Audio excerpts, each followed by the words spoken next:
Hi, my name's Paul Marsh. I'm here to talk about the bot framework and how you might want to use Lewis to help you understand when a user wants to enter a person's name.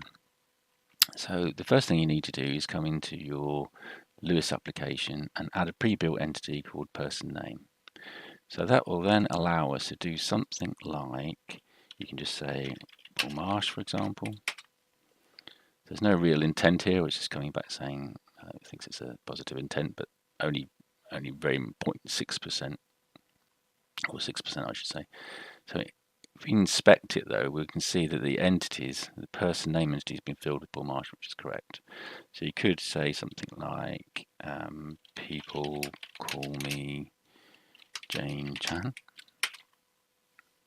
And it thinks it's weather, again, not very convinced it's weather, but crucially again, the entities, the person name, has picked out of that the name Jane Chan, so that's what we want. So if we come back to, or we go to our application here, we've got a bit of a test-driven development here of the bot. So we've got a script here, and what we're going to say, the user is going to ask the bot, what is your name? We're going to get a Lewis trace back from the bot, and then the bot will say, my name is James, innkeeper, what is your name? The user will then try to avoid the question. So they're going to say, examine the room. We're going to go off to Lewis again. The bot will realize that they haven't entered a name. So it will say, that's a strange name. Can you tell me your name? The user will then say, my name is Jane Chan. Get trace back again. And then we carry on as we would hope. So a couple of difficulties here if we weren't going to use Lewis.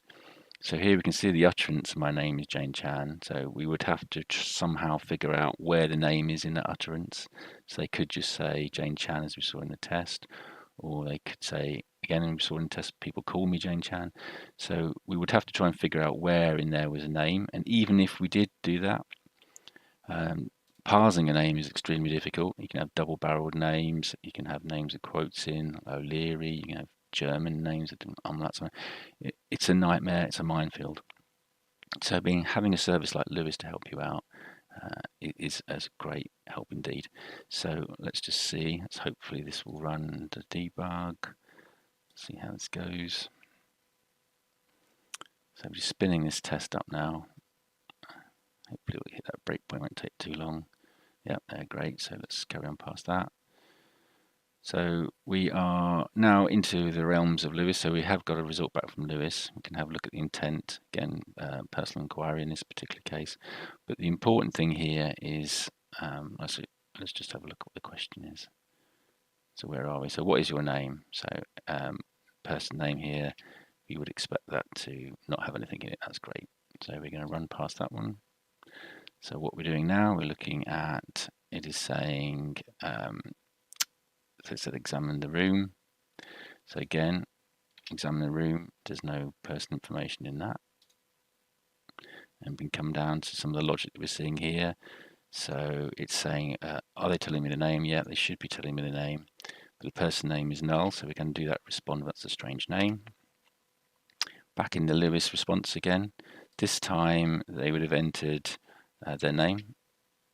So we look at the person name, it's got Jane Chan, and remember that the query that we had in here from the script was my name is Jane Chan, so it has extracted the correct part of that, which means that we can carry on down here. The Lewis result of person name, it's good. Now here's another little trick. When you look at the Lewis result comes back with lowercase, and that's not really what we want. So in our test, we wanted to say, I'm going to, let's just go back to the test script back here.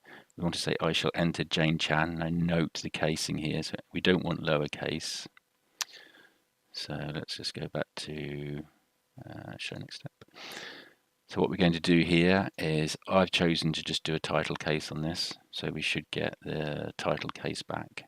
So person name is lowercase, the title case is Jane Chan. Now what you might want to do is, because we've got the person name in here, we could go back to the query and just extract the person name from the query by doing an ordinal, an ignore ordinal case of the name. So we could do it that way, but I've chosen to use title case.